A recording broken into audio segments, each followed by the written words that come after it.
नमस्कार जनपद वासियों, मैं संजय भाटी आज थाना बीटा 2 पर खड़ा हूँ। इसी थाने का नाम थाना कासना हुआ करता था। इसी थाने में एक अरसे पहले मेरे खुद के नाम लूट, चैन स्नैचिंग और रंगदारी का मुकदमा दर्ज कराया गया था। आप कहेंगे कि ये अरसे पहली बातें आज मैं क्यों कह रहा हूँ, इसका भी एक रीजन है।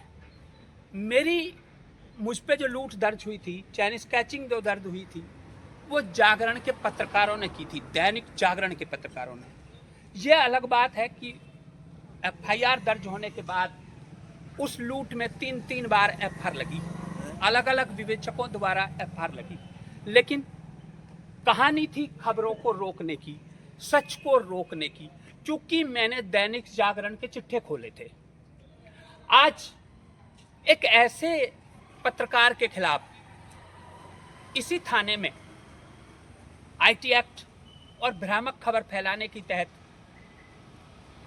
एफआईआर दर्ज हुई है। आप जानते होंगे, ट्राई सिटी के संपादक पंकज पारासर के खिलाफ। ये मेरे लिए मुद्दा इसलिए है, यही पंकज पारासर उस समय उन लोगों के साथ खड़े थे।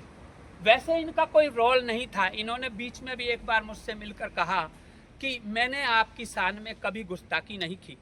मैं आज पंकज पारासर से इस वीडियो के माध्यम से कहना चाहता हूं, आपने कह दिया कि आप पर जो मुकदमा दर्ज हुआ है आप उसके लिए कोर्ट में सफाई देंगे, लेकिन याद करिए उस दिन को जब आप मौन धारण किए हुए थे और आपने झूठे लोगों का मौन धारण करके झूठे लोगों का समर्थन किया। शायद जिस दिन जागरण के चिट्ठे खुल रहे थे, आप भी दूसरे एक बड़े अखबार में थे। आज आप पोर्टल चला रहे हैं, उस दिन आप एक बड़ी हैसियत में बड़े अखबार में थे। आप चाहते तो मेरे साथ जो हो रहा था उसे रोक सकते थे। खैर, आपने उस समय निर्णय नहीं लिया। मैं आज आपके साथ जो हो रहा है, चूंकि खबरों को लेके हो रहा है, मैं यहाँ खड़ा हूँ जबकि आप विपक्ष में थे। मैं पत्रकारिता के साथ हूँ, आपके साथ हूँ, क्योंकि आप पर जो मुकदमा हुआ है वो पत्रकारिता की वजह से हुआ है। एक पत्रकार होने के नाते मैं यहाँ आज जो पहले कासना थाना था वो बीटा थाना हो गया। और मैं ये बताना चाह रहा हूँ, वो कार्रवाई मुझ पे पुलिस ने नहीं की थी।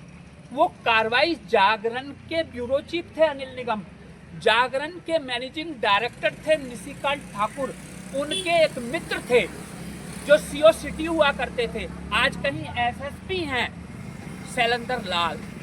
उन शैलेंद्र लाल ने मेरे खिलाफ पहले उनके चटरबट्टों ने प्रयास किया कि लूट की घटना सूरजपुर थाने में दर्ज कराएं। सूरजपुर में मेरे ख्याल से अजय कुमार जी थे, जिन्होंने उनसे मना कर दिया कि मैं झूठी एफआईआर दर्ज नहीं करूंगा। मैं संजय भाटी को अच्छी तरह जानता हूं, वो इंस्पेक्टर थे, इसी जिले में फिर सीओ भी रह के गए। मैं आज भी उन्हें याद करता हूं। संजय भाई, हमें एक जवाब दीजिए। ये बार बार ये एक छोटा सा सवाल का जवाब दे। आपका जवाब भी दूंगा। हाँ, मुझे बोल लेने दीजिएगा। ये क्यों मुझे हुई अपने थी आप पे? किस्से याद है, मुझे बोल लेने दीजिएगा। आप पहले सुन लीजिएगा, तब मैं जवाब दूंगा। फिर यही एफआईआर लूट और चैन स्नैचिंग और रंगदारी की एप्लीकेशन दादरी थाना पहुंची थी। दादरी थाने में इंस्पेक्टर थे मृत्युंजय सिंह। मृत्युंजय सिंह ने एप्लीकेशन लेकर बाहर फेंक दी थी और उन्होंने कहा था कि मैं उस लड़के को अच्छी तरह जानता हूं, वो अच्छे परिवार का लड़का है, उसने तुम्हारी चड्ढी उतार दी, इसलिए तुम उसके खिलाफ। उन्होंने तो कुछ और कहा था, मैं वो शब्द नहीं कहना चाहता। उन्होंने उनकी एप्लीकेशन फेंक दी थी। फिर ये लोग यहाँ एसएसआई थे नथीराम पवार जी, उन्होंने भी खूब कहा, लेकिन शैलेंद्र लाल जो आज शायद आईपीएस का दर्जा प्राप्त कर चुके हैं, उन्हें ऐसा क्या इंटरेस्ट था कि दैनिक जागरण के लोगों के लिए एफआईआर लिखवाने तक। मेरी बात को आज सुनेंगे, कहीं भी होंगे, यूपी पुलिस में ही होंगे, सुन लेंगे। केवल सच को रोकने के लिए जी, जो मैं सच खोल रहा था, क्या आज ये सच्चाई नहीं कि जिले में पुलिस के खिलाफ पत्रकारों ने एजेंडा खोल रखा है? जिले के पत्रकार पुलिस को कैप्चर करना चाहते हैं, शायद उस दिन पुलिस इन्हें साथ नहीं देती तो संजय भाटी पुलिस के साथ खड़ा होता, लेकिन माहौल ऐसा बना दिया कि पुलिस ने भी इन्हीं भ्रष्ट लॉबी को, जो पत्रकारिता की भ्रष्ट लॉबी है, उसी को साथ दिया और सच्चाई सबके सामने आई। ना तो वो लूट चैन स्केचिंग का मुकदमा चल पाया, न डीएम दीपक अग्रवाल ने जो मुझ पर मानहानिकारक खबरों के प्रकाशन के लिए मुझे नोटिस दिया था, वो हाई कोर्ट में ताश के पत्तों की तरह बिखर गया। मैंने सीधा पूछा था हाई कोर्ट में अपने वकील के माध्यम से कि डीएम को कब से मानहानि के मुकदमे सुनने का अधिकार मिल गया, किस अधिकार से डीएम, तत्कालीन डीएम दीपक अग्रवाल ने मुझे शोकॉज नोटिस दे दिया। एक शोकॉज नोटिस, उसी के लिए डीएम साहब ने तारीखें भुगती।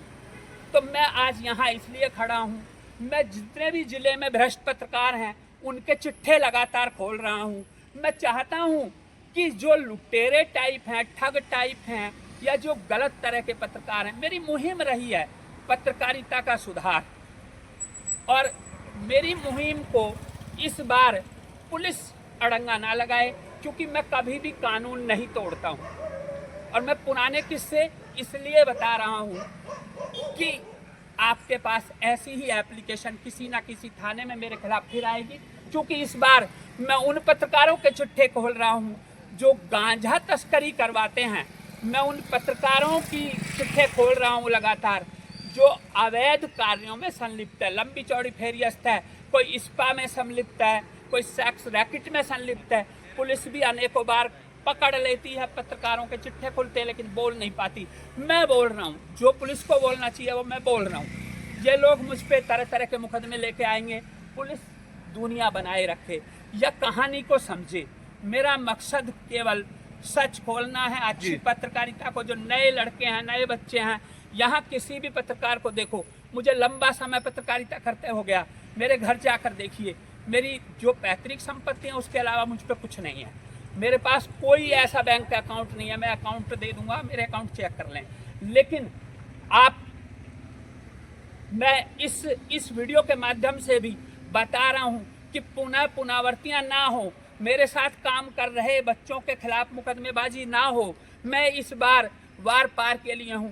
2008 में यही प्रेस क्लब मैंने पूरी तरह ध्वस्त कर दिया था, जिसे पुनः इन्होंने उन लोगों के साथ मिलकर बना लिया जो मेरे खेमे में थे, जिन्होंने मेरे साथ निभाया था। इन्होंने उनको एक तरह से मैनेज किया और पुनः पंकज पारासर के नेतृत्व में ये बना, और आज पंकज पारासर भी हाशिए पे हैं। पंकज पारासर भी सोच लें, मेरा मकसद भी पत्रकारिता है, कहीं ना कहीं पंकज पारासर का भी मकसद पत्रकारिता है। मैंने कैलाश भाई के यहाँ बैठकर कहा था पिछले 2 साल 1.5 साल पहले कि पत्रकारिता को सुधार लीजिए, लेकिन समझ में नहीं आया। मुझसे कहा था कि मैं अकेला सुधार सकता हूँ। जब संजय भाटी आजीवन सुधार के लिए काम कर सकता है तो क्या आप नहीं कर सकते? आप कुछ पूछ रहे थे, अब पूछ लीजिए। ये लूट का क्यों लगाया गया? लूट का मुकदमा इसलिए लगा सबसे था, पहले क्या आपराधिक अपराध मेरा कोई नहीं था। मैं बता दूं, मैं एक अखबार चलाता था, दैनिक सुप्रीम न्यूज या साप्ताहिक सुप्रीम न्यूज, मुझे अब ध्यान नहीं है, उस समय साप्ताहिक था या दैनिक था। हाल की तारीख में तो कई सारे एडिशन हैं, यूट्यूब चैनल्स है, सब चीजें हैं, ठीक है। तो उस समय क्या हुआ था, मैंने दैनिक जागरण अखबार के जितने भी पत्रकार थे, मैं खुल के कह रहा हूँ, वो गैस की रिफिलिंग में उस समय शामिल हुआ करते थे। गैस की कालाबाजारी, जैसे आज ओवर रेटिंग चल रहा है ना, ओवर रेटिंग ठेकों का 10 रुपए रेटिंग, हाँ, ऐसे उस समय गैस की कालाबाजारी पे इनका हिस्सा बंधा हुआ था। यहाँ तक कि मेरी खबरों के बाद एक पत्रकार के तो भाई जेल भी गए थे, और इनका खाना पहना दाना वहाँ से बंधा हुआ था। इसके अलावा बहुत सारी चीज़ें थी जिसमें मैंने बताया था कि जागरण के पत्रकार संलिप्त हैं। इसी पर मुझे कॉल करके, वो एक वर्जन लेने का सिस्टम होता है, आज मैं वर्जन नहीं लेता हूँ इन लोगों से, क्योंकि वर्जन लेने के चक्कर में फिर ये मुझे गालियाँ बकते हैं, क्योंकि इनके पास सच तो कुछ है नहीं। उस समय जो ब्यूरो चीफ थे अनिल निगम, उन्होंने मुझसे कहा था कि यदि हमारी भिरकुटी तन गई तो तुम छोटा मोटा अखबार लगाते हो, निकालते हो। जागरण ने एक बहुत बड़ा, मैं ये भी कहना चाहता हूँ, अनिल निगम आज कहाँ है? क्या जागरण ने साथ दिया? पत्रकारों को ही झेलना पड़ेगा। समझ रहे हो? अनिल निगम ना तो, ये अलग बात है कि अनिल निगम को आदर्श मानते हुए प्रेस क्लब के लोग आज भी उसे प्रेस क्लब की मीटिंगों में बुलाते हैं, क्योंकि ये उसी धर्रे पर चल रहे हैं। और हमने लास्ट में एक वीडियो था अनिल निगम का जो यूट्यूब पर उन पर सब पे वायरल हुआ। अनिल निगम कहीं खुद उगाही कर रहा था, उसको भी मैंने डाला था और सारे दुनिया ने नहीं, वर्ल्ड ने देखा था कि ये दुनिया के नंबर 1 अखबार की स्थिति है। लोग कहेंगे आज भी आप पुराने किस्से उठा रहे हो, नए किस्से उठा रहा हूँ, मुझे खोलने का मौका दो, मैं खोल रहा हूँ। मैं बुलंदशहर के 2 भाइयों की स्टोरी खोल रहा हूँ, उसी में 400 प्लस पत्रकार नपेंगे। आज भी गाजियाबाद पुलिस के द्वारा उनका गांजे का एक बड़ा अड्डा जिसमें मात्र 1 किलोग्राम गांजा पकड़ा गया है। मैं वहाँ उनसे कहना चाह रहा हूँ, मोटा भाई, आप समझ रहे होंगे मोटा भाई किसे कह रहा हूँ, मोटा भाई ये संजय भाटी की ओर से पहला गिफ्ट है जो आपको दे दिया गया। आपकी एक गांजा तस्करी करने वाली महिला गाजियाबाद पुलिस ने चटका दी। अब आप हंसेंगे, पूरा खुलवाएंगे। छोटे छोटे पत्रकार अपने काम में लगे हुए हैं, बड़े पत्रकार बचा रहे हैं अपराधियों को, छोटे पत्रकार अपराधियों को खोल रहे हैं। तो इसी के साथ कोई और सवाल हो? कमिश्नरेट गौतम बुद्ध नगर पुलिस ने अभी हाल ही में एक थाने में थाना बीटा 2 में मुकदमा दर्ज किया है भ्रामित खबरों को लेकर जी कि पुलिस का कहने का पुलिस की छवि धूमिल की गई भ्रामक खबरें फैलाकर। क्या इस प्रकार की अगर किसी आम नागरिक पर अगर कोई पत्रकार या कोई भी संस्था किसी प्रकार की भ्रामक खबर फैलाती है या कोई आम नागरिक कोई अगर शिकायत अगर कोई करता है तो क्या आईटी एक्ट या अन्य धाराओं में नोएडा पुलिस दर्ज करती है? मेरे पास सूरजपुर थाना एसएचओ की मोहर लगे हुआ जो कोर्ट से भी हम लोग दर्ज करवाने की कोशिश करते हैं इन लोगों पे, तो भी उसमें रिपोर्ट लगा के भेजते हैं कि सुप्रीम कोर्ट से आईटी एक्ट फला धारा पे स्टे है, हम दर्ज नहीं कर सकते। हाँ, तुमने जो याद दिला रहे हो, ये हमारी बहन बेटियों को जब कुछ कहते हैं तो यही पुलिस इन्हें गोद में बिठा लेती है, ये सोच कर बिठा लेती है कि ये बड़े पत्रकार हैं, हम लोग छोटे हैं। हमारी बहन बेटियों को ये लोग रोज ट्विटर वगैरह पे गाली देते हैं। आप यही तो जानना चाह रहे हो? जी। पुलिस एफआईआर नहीं लिखती है, जांच घूमती रहती है। अब की बार साइबर सेल गई, अब की बार आ गई, लेकिन एफआईआर नहीं लिखती। खैर छोड़िए, हम हर एक एफआईआर को, हर एक मुकदमे को न्यायालय से परिवाद में दर्ज करवा देंगे। हम ऐसा भी कोई किस्सा नहीं छोड़ेंगे कि इनके हिस्से में विवेचना आए, क्योंकि यदि इनके हिस्से में विवेचना आई तो ये विवेचना पे भी खेला करेंगे। अब आप और कुछ पूछना चाह रहे हैं या मैं अगली